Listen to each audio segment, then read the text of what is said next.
नमस्कार, आप देख रहे हैं 4 PM। मैं हूं आपके साथ सिमरन। महाराष्ट्र और झारखंड चुनाव को लेकर राजनीतिक गहमा-गहमी जारी है। वहीं वोटिंग से पहले चुनावी माहौल शबाब पर है। कटेंगे तो बटेंगे और एक रहेंगे तो सेफ रहेंगे के नारे ने पूरे चुनावी माहौल को पलट के रख दिया है।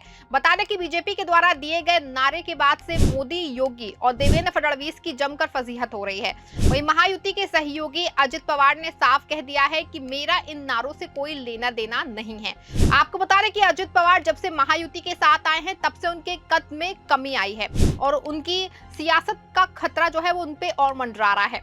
लोकसभा चुनाव के बाद से बीजेपी ने अजित पवार से किनारा कर लिया था और लोकसभा चुनाव के बाद विधानसभा चुनाव में भी अजित पवार को कम सीटें दी गई हैं, जिसको देखते हुए अजित पवार की राजनीति पर संकट के बादल मंडरा रहे हैं। जिसको देखते हुए अपनी खोई सियासी जमीन की तलाश में अजित पवार ने बीजेपी से किनारा कर लिया है और बीजेपी के विरोध के बाद भी नवाब मलिक को टिकट दे दिया। इससे ये अंदाजा लगाया जा सकता है कि विधानसभा चुनाव के बाद अजित पवार घर वापसी कर सकते हैं और अपने परिवार में शामिल हो सकते हैं। आपको बता दें कि बीजेपी जब से सत्ता में आई है तब से विपक्षी पार्टियों को तोड़ रही है। यहाँ फिर छोटे छोटे पार्टियों को खत्म करने में जुटी हुई है और तमाम पार्टियों को खत्म भी कर चुकी है। आपको बता दें कि अपनी भाषा के कारण ही मोदी को लोकसभा चुनाव में बड़ी हार का सामना करना पड़ा था, जिसके बाद बैसाखी पर आकर सरकार बनाई, जिसकी चिंता मोदी को आज भी है।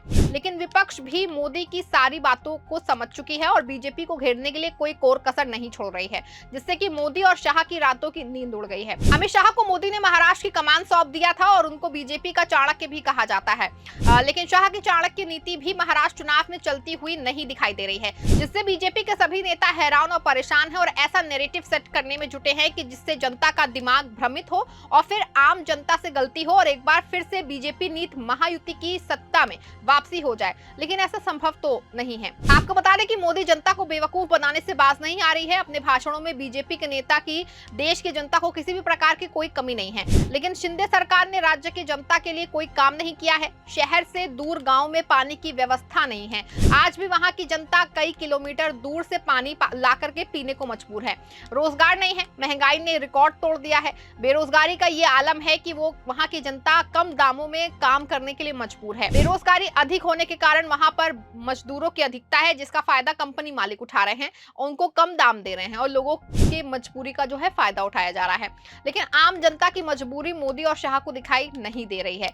उनकी सत्ता की भूख इस कदर बढ़ चुकी है कि वो सत्ता पाने के लिए किसी भी हद तक जाके गिर सकते हैं। बता दें कि मोदी और शाह के पास जनता के बीच में जाने के लिए कोई मुद्दा नहीं है, क्योंकि उन्होंने जनता के हित में कोई काम नहीं किया है, जिसके चलते जनता के बीच में नफरत भरने के लिए नफरती भाषण का प्रयोग किया जा रहा है। वहीं विपक्ष उनकी बातों और भाषण के खिलाफ चुनाव आयोग में शिकायत की है, लेकिन चुनाव आयोग भी मोदी के हाथों में ही है। चुनाव आयोग मोदी की कमांड से ही काम करता है, तो वहां से भी न्याय पाना जो है वो मुश्किल ही है। विपक्ष लगातार मोदी पर हमला बोल रहा है, लेकिन मोदी को कोई फर्क ही नहीं पड़ रहा है।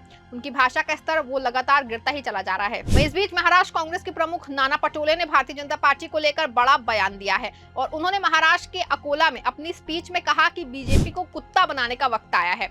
अब बीजेपी को इस महाराष्ट्र से हटाने का वक्त आ गया है। झूठ पर पुलिंदा लेकर के सत्ता में आई इस पार्टी को अब उनकी जगह दिखाने का वक्त आ गया है। उन्होंने आगे कहा कि बीजेपी वाले खुद को भगवान समझते हैं, उनकी मस्ती बढ़ गई है। दिल्ली वाले खुद को विश्व गुरु समझते हैं, महाराष्ट्र में फडणवीस खुद को भगवान समझते हैं। इसीलिए समय आ गया है कि इनकी सत्ता की गर्मी निकाल दी जाए, इनको इनकी जगह दिखा दी जाए। नाना पटोले ने कहा कि बीजेपी संविधान की बात करते वक्त राहुल गांधी द्वारा हाथ में रखी कई किताब और मुसलमानों को आरक्षण दिए जाने के बारे में झूठ फैला रही है। अपनी पार्टी के उम्मीदवार साजिद खान पठान के लिए अकोला में एक रैली में बोलते हुए पटोले ने कहा कि बीजेपी की सोच मनुस्मृति से निकलती है और बीजेपी पर लोगों को गरीब बनाए रखने का आरोप लगाया, जिसमें कुछ खास लोग शासन करते हैं। बता दें कि नाना पटोले ने सबसे पहले उप मुख्यमंत्री देवेंद्र फडणवीस पर उनके इस बयान के लिए निशाना साधा और कहा कि लाल रंग हिंदू धर्म में एक पवित्र रंग है, लेकिन बीजेपी को लगता है कि इसका नक्सलवाद से संबंध है। एक नवविवाहिता लाल साड़ी पहनती है, उसका कुकुन लाल है, क्या इसका मतलब ये है कि वो नक्सली है? कोई देवेंद्र फडणवीस को कुछ समझाए।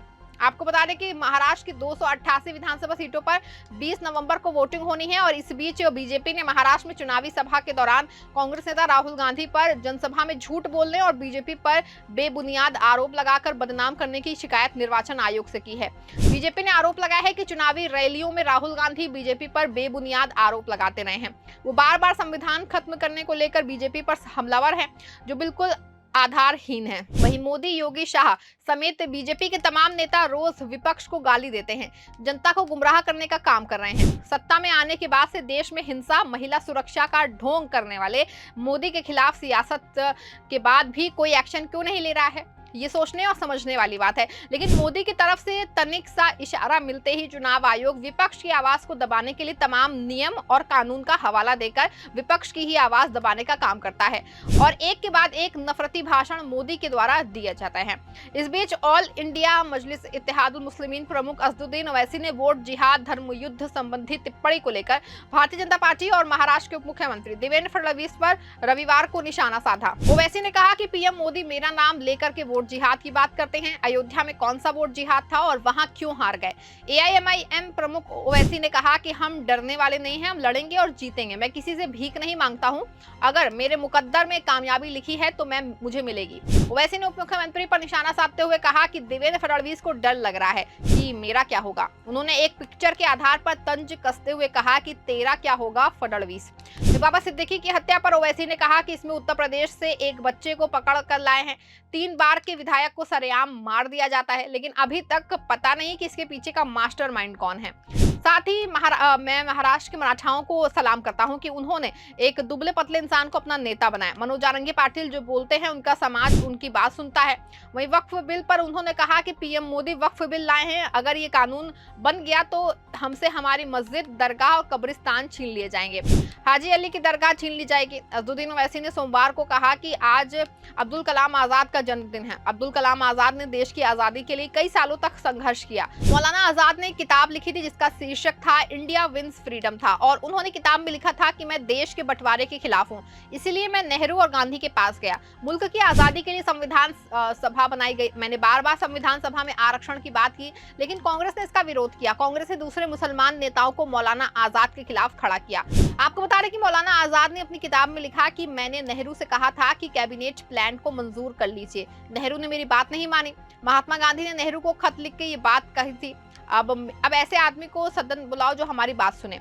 गोविंद वल्लभ पंत ने कहा था कि मुसलमानों को अपनी वफादारी साबित करनी होगी, आज भी हमसे वही कहा जा रहा है। ओवैसी ने लोगों को संबोधित करते हुए कहा कि हमें अपनी लीडरशिप चाहिए, आपके लिए लड़ने वाला चाहिए। उस समय जब मौलाना आजाद ने आरक्षण की बात की तो उन्हें चुप करा दिया गया।